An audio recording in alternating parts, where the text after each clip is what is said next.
നാമം, ഈടേനിക്കുംബനാമം. എല്ലാ നാമത്തിനും മേലായ നാമം, ഭക്തജനം വാഴ്ത്തും നാമം. എല്ലാ നാമത്തിനും മേലായ നാമം, ഭക്തജനം വാഴ്ത്തും നാമം. എല്ലാ മുഴങ്കാലും മടങ്ങിടും തിരുവിൻ വല്ലഭത്വമുള്ള നാമം. എല്ലാ മുഴങ്കാലും മടങ്ങിടും തിരുവിൻ വല്ലഭത്വമുള്ള നാമം. ശ്രീയേശുനാമം അതിശയനാമം, ഈടേനിക്കുംബനാമം. പരിശുദ്ധ പരമ ദിവ്യകാരുണ്യത്തിന് എന്നേരവും ആരാധനയും സ്തുതിയും പുകഴ്ചയും ഉണ്ടായിരിക്കട്ടെ. പ്രിയപ്പെട്ടവരെ, വിജയം, വിശ്വാസ വിജയമാണ് നമ്മുടെ ധ്യാന വിഷയം. ഈശോ വിജയം വരിച്ചു. എങ്ങനെയാണ് ഈശോ വിജയം വരിച്ചത്? അതാണ് നമ്മൾക്കും വിജയം വരിക്കാനുള്ള മാതൃക എന്ന് പറയുന്നത്. ഈശോ എങ്ങനെയാണ് വിജയം വരിച്ചത്? അവൻ പ്രകൃത്യാ ദൈവമായിരിക്കവേ ദൈവത്തോടുള്ള സമാനത മുറുകെ പിടിക്കേണ്ട കാര്യമായി അവൻ പരിഗണിച്ചില്ല. അതാ തൻ്റെ സമാനത സ്റ്റാൻഡേർഡ് അത് അവൻ അവഗണിച്ചു. വിജയത്തിൻ്റെ വഴികളാണതെല്ലാം. യേശു വിജയത്തിൻ്റെ വഴികളാണ്. ഫിലിപ്പിയ ലേഖനം 2-ാം അധ്യായവും 6-7 വചനങ്ങൾ. ഫിലിപ്പിയ 2:6-7 വചനങ്ങൾ. അവൻ പ്രകൃത്യാ ദൈവമായിരിക്കവേ, ഏറ്റു പറഞ്ഞേ, ദൈവത്തോടുള്ള സമാനത മുറുകെ പിടിക്കേണ്ട കാര്യമായി പരിഗണിക്കാതെ അവൻ തന്നെ താഴ്ത്തി. അതിനാൽ ദൈവം അവനെ അത്യധികം ഉയർത്തി എല്ലാ നാമങ്ങളെക്കാൾ ഉന്നതമായ നാമം അവിടത്തേക്ക് നൽകി. അതിനാൽ അവന്റെ നാമം കേൾക്കുന്ന മാത്രയിൽ താഴെ പാതാളത്തിലും ഭൂസ്വർഗങ്ങളിലുമുള്ള എല്ലാ ജീവജാലങ്ങളും മുഴങ്കാൽ മടക്കേണ്ടിയിരിക്കുന്നു. ശ്രുതികടെ ഹല്ലേലൂയ, ഹല്ലേലൂയ, ഹല്ലേലൂയ, ഹല്ലേലൂയ. യേശുവേ നന്ദി, ഹല്ലേലൂയ, ഹല്ലേലൂയ, ഹല്ലേലൂയ, ഹല്ലേലൂയ. എല്ലാ നാമത്തിനും മേലായ നാമം, ഭക്തജനം വാഴ്ത്തും നാമം. എല്ലാ നാമത്തിനും മേലായ നാമം, ഭക്തജനം വാഴ്ത്തും നാമം. എല്ലാ മുഴങ്കാലും മടങ്ങിടും തിരുവും വല്ലഭത്വമുള്ള നാമം. എല്ലാ മുഴങ്കാലും മടങ്ങിടും തിരുവും വല്ലഭത്വമുള്ള നാമം. യേശുനാമം അതിശയനാമം, ഈടേനിക്കുംബനാമം. യേശുനാമം അതിശയനാമം,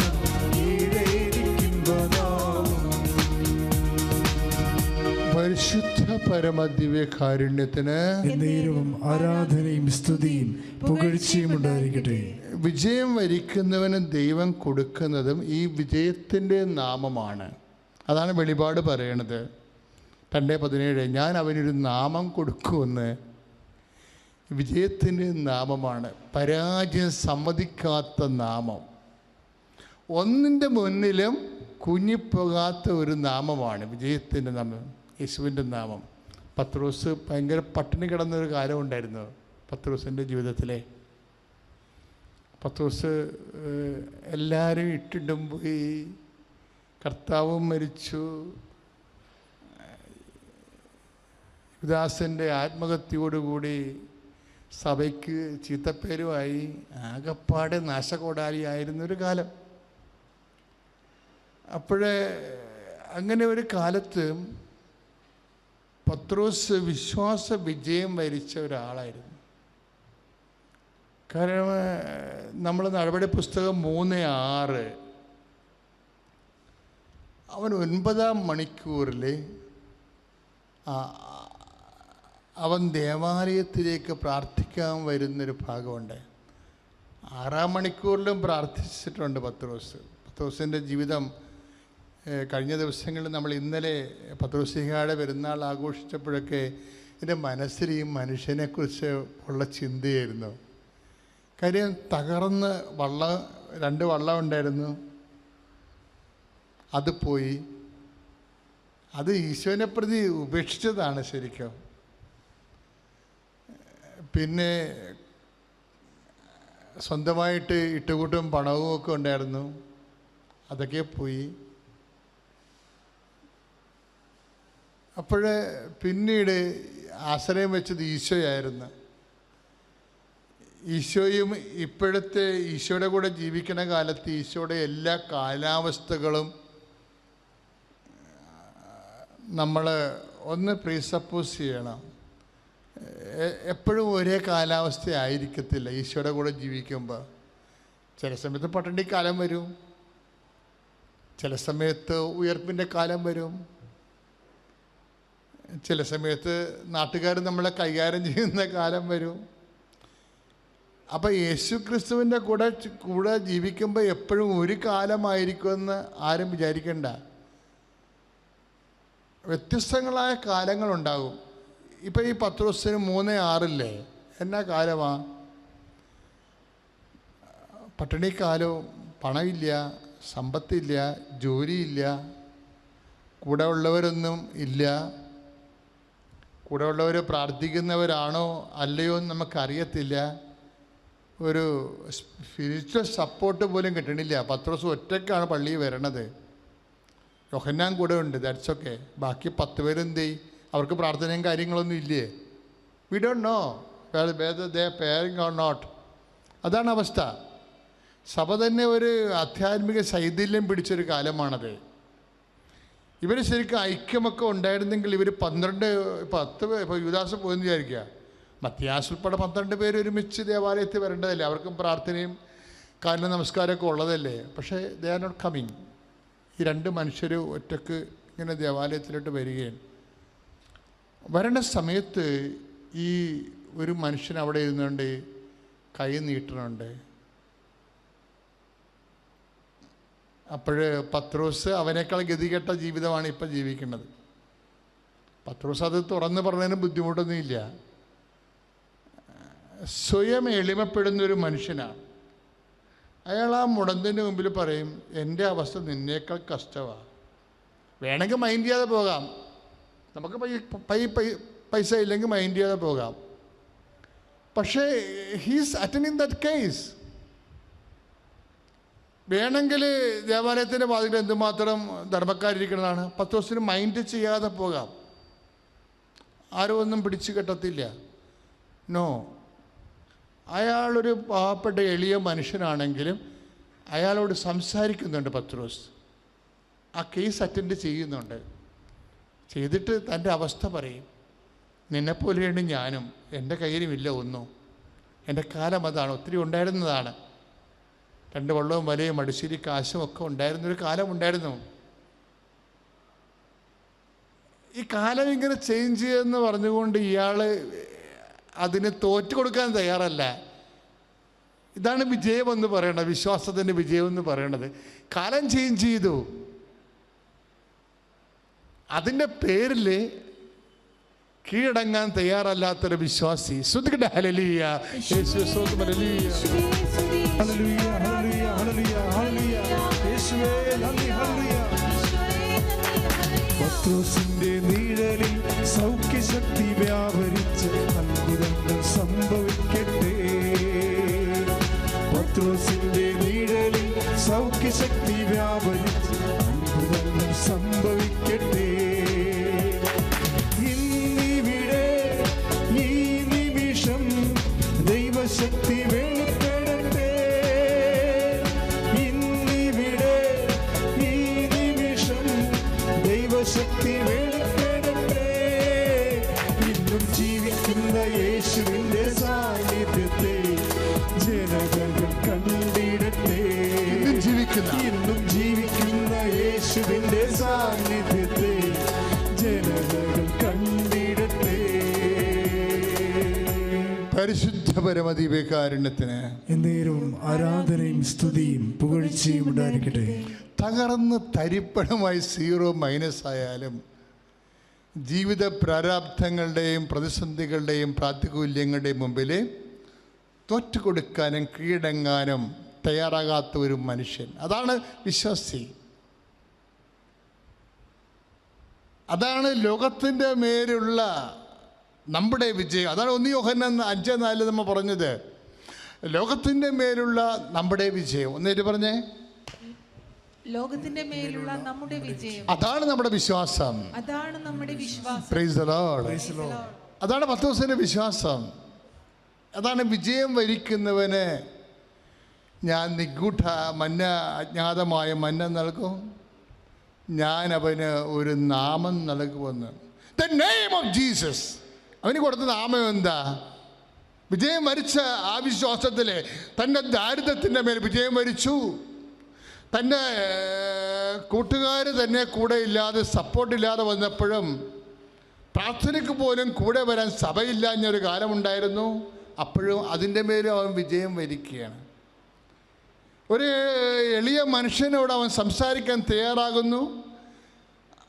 ഇത്രയും തകർച്ച ബാധിച്ച കാലഘട്ടങ്ങളിൽ തൻ്റെ വിദ്യാണെന്നോർത്ത് സ്വയം ശപിച്ചുകൊണ്ട് തൻ്റെ വഴിക്ക് പോകാൻ തയ്യാറാകാതെ ജീവിതത്തിൻ്റെ സൂക്ഷ്മമായ അംശങ്ങളിലോടുകൂടി അവനതിനെ അപ്രോച്ച് സമീപിക്കാൻ തയ്യാറാകണം എന്ന് അവനോട് സംസാരിച്ച് പത്രോസ്.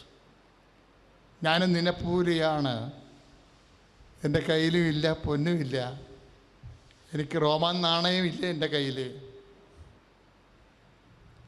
വെള്ളിയില്ല, ഇസ്രയേലിൻ്റെ നാണയവും എൻ്റെ കയ്യിലില്ല, നാണയമില്ല എൻ്റെ കയ്യിൽ, കാൽക്കാശിന് വകയില്ലാണ്ടാണ് ഞാനും നടക്കണത്. പക്ഷേ ഐ ആം പ്രേയിങ്. ഞാനും നീയും തമ്മിലൊരു വ്യത്യാസമുണ്ട്. എന്താണ്? നീ ഇപ്പോൾ ഇവിടെ നിന്ന് എണ്ണിക്കൊണ്ടിരിക്കുകയാണ് ദേവാലയത്തിനകത്ത് കയറാതെ, പക്ഷെ ഞാനീ വരും കൈയോടെ ദേവാലയത്തിനകത്ത് കയറുന്നു. എന്താണ്? അത് വിജയം വരിച്ചവൻ്റെ ലക്ഷണമാണ്. ഏത് തകർച്ചയിലും പ്രാർത്ഥിക്കുമ്പോഴും പ്രാർത്ഥിക്കുന്നതിന് വേണ്ടിയുള്ള സമയത്തെ മറന്നു പോകാതെ ആവേശത്തോടു കൂടി കർത്താവിൻ്റെ ആലയത്തിലേക്ക് പോകുന്നതാണ് വിജയം വരിച്ചവൻ്റെ ഒരു ലക്ഷണം. ശ്രുതികട ഹല്ലേലൂയ.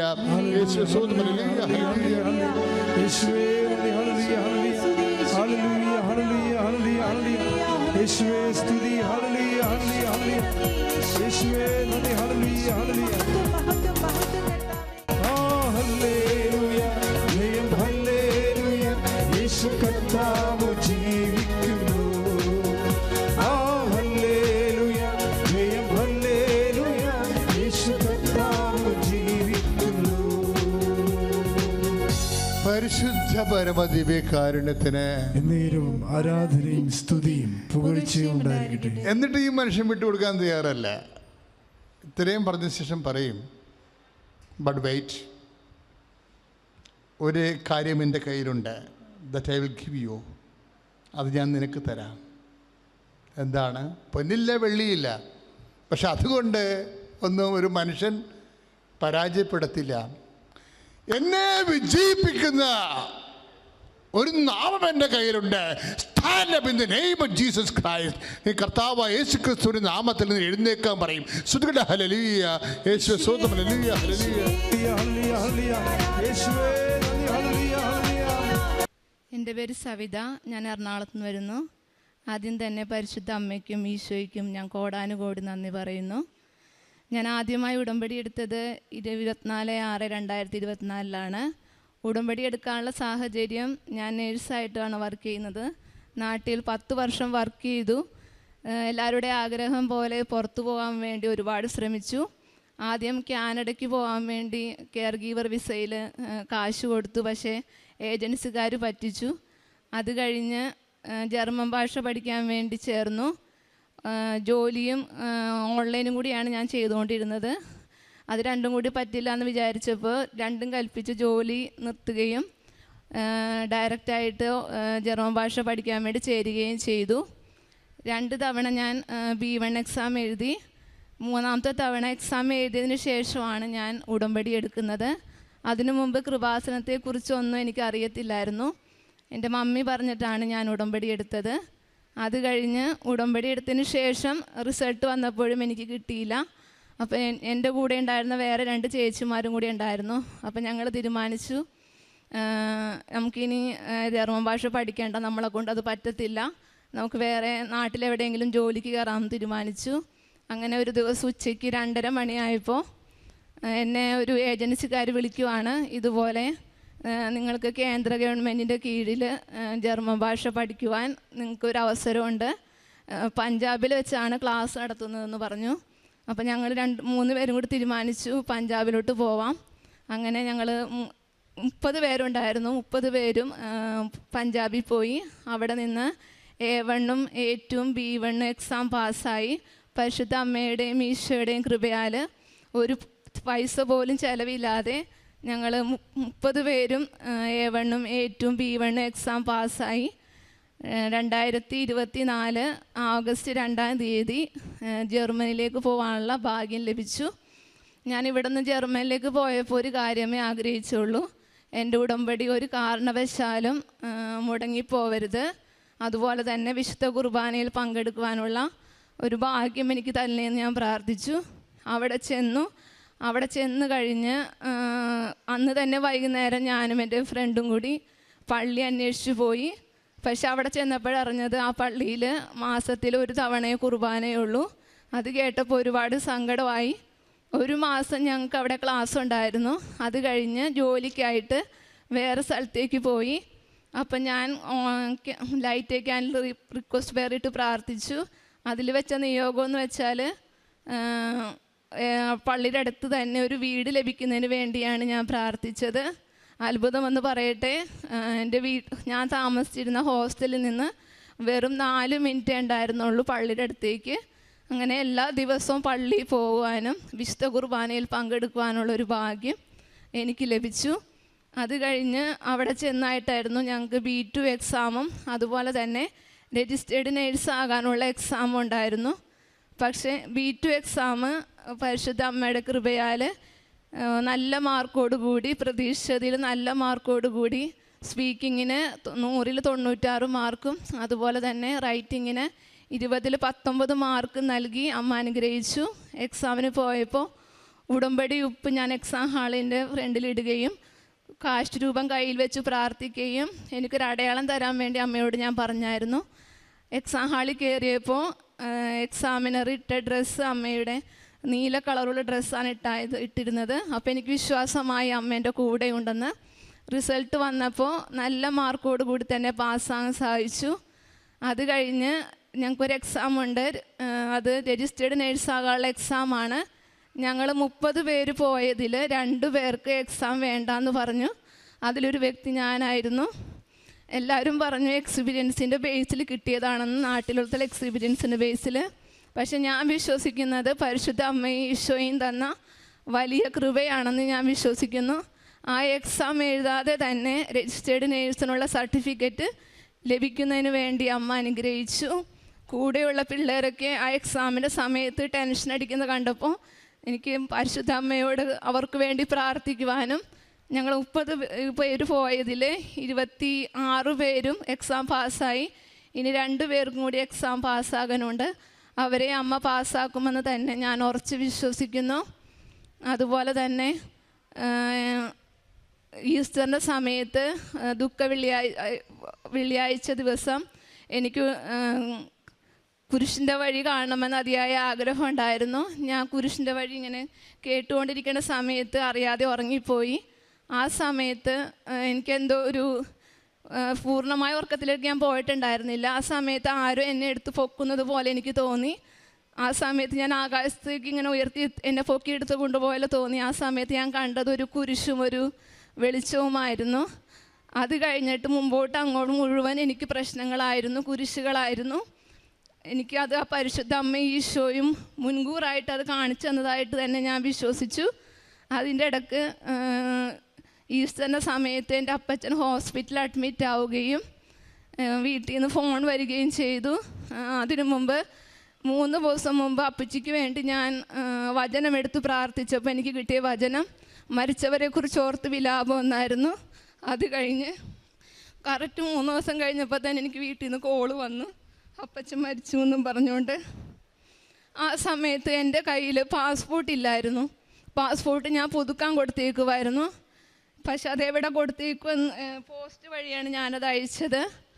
അത് കഴിഞ്ഞ് ഞാനും എൻ്റെ ഫ്രണ്ടും കൂടി പാസ്പോർട്ട് മേടിക്കാൻ പോയി. പാസ്പോർട്ട് മേടിക്കാൻ പോയി കഴിഞ്ഞ് അവിടെ ചെന്നപ്പോൾ അവർ പറയുവാണ്, നിങ്ങൾ വന്ന് നന്നായി, ഞങ്ങളത് രജിസ്റ്റർ ചെയ്യാൻ വേണ്ടി കൊടുക്കാൻ പോകുവാണ്. എനിക്ക് ആ പാസ്പോർട്ട് കിട്ടുകയും ഞാൻ മാതാവിനോട് പറഞ്ഞു, മാതാവേ, ഞാൻ ആദ്യമായിട്ടാണ് ഒറ്റയ്ക്ക് പോകുന്നത്, എനിക്കൊന്നും അറിയത്തില്ല. പക്ഷേ ഞാൻ നിനക്ക് മുമ്പേ നിൻ്റെ ദൂതനയക്കുമെന്ന് പറഞ്ഞതുപോലെ എന്നെ എല്ലാ കാര്യങ്ങളിലും മാതാവ് ഈശോയും കൂടെ ഉണ്ടായിരുന്നു. നാട്ടിൽ വരുവാനും അപ്പച്ചിനെ കാണാനും സാധിക്കുകയും ചെയ്തു. അത് കഴിഞ്ഞ് എനിക്ക് 4 വർഷത്തേക്കുള്ള വിസ പരിശുദ്ധ അമ്മയുടെയും ഈശോയുടെയും കൃപയാൽ ലഭിക്കുകയും ചെയ്തു. അതുപോലെ തന്നെ എൻ്റെ ചേച്ചിക്ക് 6 മാസമായിട്ട് നടുവേദനയായിരുന്നു. അത് ഞാൻ അവിടെ വെച്ച് എൻ്റെ നടുവിൽ ചേച്ചിക്ക് വേണ്ടി ഉടമ്പടി തൈലം വെച്ച് പ്രാർത്ഥിച്ചതിൻ്റെ ഫലമായി നടുവേദന പൂർണ്ണമായും ആറ്റിക്കിട്ടുന്നതിന് വേണ്ടി സാധിച്ചു. അതുപോലെ തന്നെ എനിക്ക് നാട്ടിൽ സെപ്റ്റംബറിലായിരുന്നു ലീവ്. ഞാൻ കഴിഞ്ഞ വെള്ളിയാഴ്ചയാണ് ഞാൻ വന്നത്. അതിനു മുമ്പായിട്ട് എനിക്ക് പുതിയ പാസ്പോർട്ട് പുതുക്കി കിട്ടുകയും വിസ ലഭിക്കുകയും അതുപോലെ തന്നെ എനിക്ക് കോൺട്രാക്ട് ലെറ്റർ ലഭിക്കുകയും ചെയ്തു. ഇത്രയും വലിയ അനുഗ്രഹം എൻ്റെ ജീവിതത്തിൽ ചൊരിഞ്ഞ പരിശുദ്ധ അമ്മയ്ക്കും ഈശോയ്ക്കും ഞാൻ കോടാനുകോടി നന്ദി പറയുന്നു.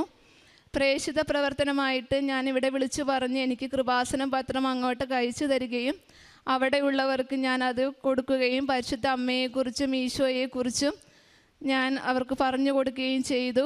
അതുപോലെ തന്നെ എനിക്ക് കിട്ടുന്ന സാലറിയിൽ നിന്ന് ആദ്യത്തെ പങ്ക് ഞാൻ ഇവിടെയുള്ളൊരു ഞങ്ങൾക്ക് കൃപാസനം കൂട്ടായ്മയുണ്ട്, അവർക്ക് അയച്ചു കൊടുക്കുകയും അതിലൂടെ ഒരുപാട് കാരുണ്യ പ്രവർത്തികൾ ചെയ്യുന്നതിനും വേണ്ടി സാധിച്ചു. അതുപോലെ ജർമ്മനിയിൽ വെച്ച് എനിക്ക് ജോലിക്ക് കയറി 2 ആഴ്ച കഴിഞ്ഞപ്പോൾ എനിക്കൊരു പ്രശ്നമുണ്ടായി. അവിടുത്തെ സ്റ്റാഫ് എനിക്കെതിരെ ഒരു ആരോപണം ഉന്നയിച്ചു. അതിൻ്റെ പേരിൽ ഞാൻ ഒരുപാട് കരയുകയും, നാട്ടിൽ ഇത്രയും വർഷം വർക്ക് ചെയ്തിട്ട് ഇതുപോലൊരു പ്രശ്നം ഉണ്ടായിട്ടില്ല. ഞാൻ വീട്ടിൽ വിളിച്ച് കരയുകയും പ്രാർത്ഥിക്കുകയും ചെയ്തു. ഞാൻ അമ്മയോട് പറഞ്ഞു, അമ്മ എനിക്ക് വേണ്ടി വാദിക്കണം. അങ്ങനെ പരിശുദ്ധ അമ്മ എനിക്ക് വേണ്ടി വാദിക്കുകയും പുലി പോലെ വന്ന ആ പ്രശ്നം അമ്മ എലി പോലെ മാറ്റി തന്നു പറഞ്ഞു. ഇത്രയും വലിയൊരു അനുഗ്രഹം തന്ന പരിശുദ്ധ അമ്മയ്ക്കും ഈശോയ്ക്കും ഞാൻ കോടാനുകോടി നന്ദി പറയുന്നു.